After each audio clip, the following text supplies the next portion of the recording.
জন্য আফসোস করেছেন এই জন্য যে এত সুযোগটাকে নষ্ট করে দিল। এজন্য যদি এখনও আমাদের ঘাটতি থেকে থাকে, দেখেন রসুল কত মায়াবী নবী, কত দয়ালু নবী ছিলেন। রমজানের রোজা যেতে না যেতে আরেকটা সুন্নত কায়েম করে দিলেন যে রমজান মিস করে ফেলেছো, অসুবিধা নাই, তোমার জন্য তো মায়া আমার লাগে, আফসোস করছি, ঠিক আছে, রমজান মাস চলে যাওয়ার পরে শাওয়াল মাসে তুমি 6টা রোজা রাখো, যদি 6টা রোজা রাখো 1 বছর রোজা রাখার সমান সওয়াব হবে। What a offer! কি চমৎকার এক অফার দিয়ে দিলেন। রমজানে বরবাদ হয়ে গেছেন, পারেন নাই, গুনাহ মাফ হয় নাই, কিন্তু এখন সুযোগ আছে, এই 6টা রোজা রাখা মাত্র আপনি 1 বছর রোজার সওয়াব পাবেন। যদিও রমজানের মতো মর্যাদাবান হবেন না, কিন্তু 1 বছর রোজার সওয়াব যদি আপনার অ্যাকাউন্টে চলে আসে, আশা করা যায় নবী আবারও আপনাকে শাফায়াত করবেন বলে। শুধু তাই না, রাসূলুল্লাহ সাল্লাল্লাহু আলাইহি ওয়াসাল্লাম শাওয়াল মাসে ইবাদতের পাল্লা ভারী করতেন, অনেকগুলো সুন্নতি আমল করতেন। এর মধ্যে একটা ছিল বিবাহ শাদী করা। শাওয়াল মাসের সুন্নত কি? হাসবেন না, এদেশের ওলামায়ে কেরাম কত বড় উচ্চ স্তরের আলেম ছিলেন তার প্রমাণ হচ্ছে এটা যে নবীজি তার কন্যা ফাতেমা রাদিয়াল্লাহু তাআলা আনহাকে বিবাহ দিয়েছিলেন এই শাওয়াল মাসের চাঁদে। এটা নবীর সুন্নত। কার সুন্নত? কথা বুঝতে পেরেছেন? কার সুন্নত হইল এটা? এটা নবীর সুন্নত হইল, কারণ নবীজি এই মাসে তার কন্যাকে বিবাহ দিয়েছেন, যার কারণে এই মাসে যত বিবাহ শাদী হয় এই সমস্ত বিবাহ শাদীগুলো সুন্নত। আমি ভুল বলেছি, নবী নিজে এই মাসে বিবাহ করেছেন, সুবহানাল্লাহ।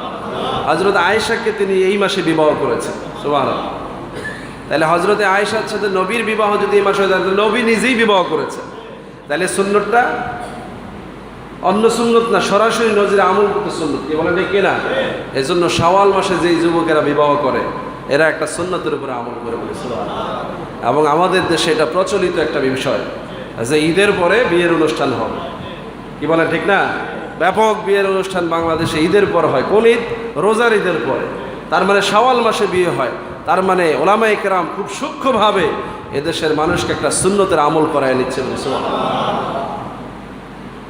আর সেই দেশে দাঁড়িয়ে দাঁড়িয়ে কিছু কমবক্ত মূর্খ আমাদেরকে বলে এদেশে ইসলামের ভুলভাল তথ্য আছে। নাউজুবিল্লাহ।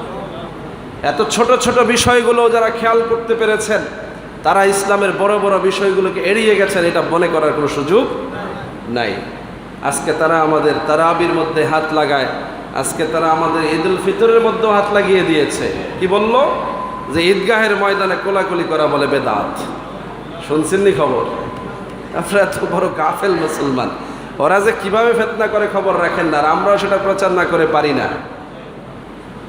ঈদগাহের ময়দানে কোলাকুলি করাকে তারা বলছে বেদাত। নাউজুবিল্লাহ বলবেন না? কোলাকুলি কেন করে এটাই তারা বোঝে না। মুআনাকাটা কি এটা তারা বোঝে না। কি বলল? বলল যে মুসাফির যদি সফর থেকে ফিরে আসে তাইলে সে একজন আরেকজনের সাথে দেখা হইলে কোলাকুলি করবে। কত বড় মূর্খ হলে এ ধরনের ফতোয়া দিয়ে এদেশে আবার বসবাস করে। রাসূলুল্লাহ সাল্লাল্লাহু আলাইহি ওয়াসাল্লামের সাহাবীরা রসুলকে দেখে রসুলের সাথে যখনই সাক্ষাৎ হতো রসুলের হাত মোবারক ধরে হাতে চুমা খেতেন, রসুলের পা মোবারক ধরে পায়ে চুমা খেতেন। রসুলকে জড়ায়া ধরার ইচ্ছা মনে থাকলেও রসুল নিজে না জড়ালে সাহাবীরা সাহস করতেন না। রাসূলুল্লাহ সাল্লাল্লাহু আলাইহি ওয়াসাল্লাম তার গোলাম সাহাবী যায়েদ ইবনে হারেসাকে পর্যন্ত জড়িয়ে ধরেছে। যায়েদ ইবনে হারেসা হচ্ছে রসুলের 10 বছরের গোলাম, মানে 10 বছর একটানা রসুলের খেদমতে ছিল বলি, সুবহানাল্লাহ। তো সে কোন সফর থেকে আসছে আর কোলাকুলি করল? সে তো সার্বক্ষণিক রসুলের কাছেই ছিল। এগুলো বলা হয় কেন? ঈদগাহের ময়দানে মুসলমানদের এই যে এক বিশাল আনন্দের সমারোহ, আল্লাহর পক্ষ থেকে তারা কুদরতি ক্ষমা পেয়ে গেছে, বেগুনা মাসুম হয়ে গেছে, মন থেকে সকল হিংসা বিদ্বেষ পরনিন্দা পরশ্রী কাতরতা সব চলে গেছে। এখন সবাই সবাইকে জড়িয়ে ধরতে মন চাচ্ছে আর অবাধে জড়িয়ে ধরে কোলাকুলি করতেছে। এই চিত্র দেখে ওদের কলিজায় আগুন ধরে গেছে, হায় রে মুসলমান তো কামিয়াব হয়ে গেছে। কথা বুঝতেছেন? এজন্য এই জায়গাটার মধ্যে একটা সন্দেহ লাগাই দিল।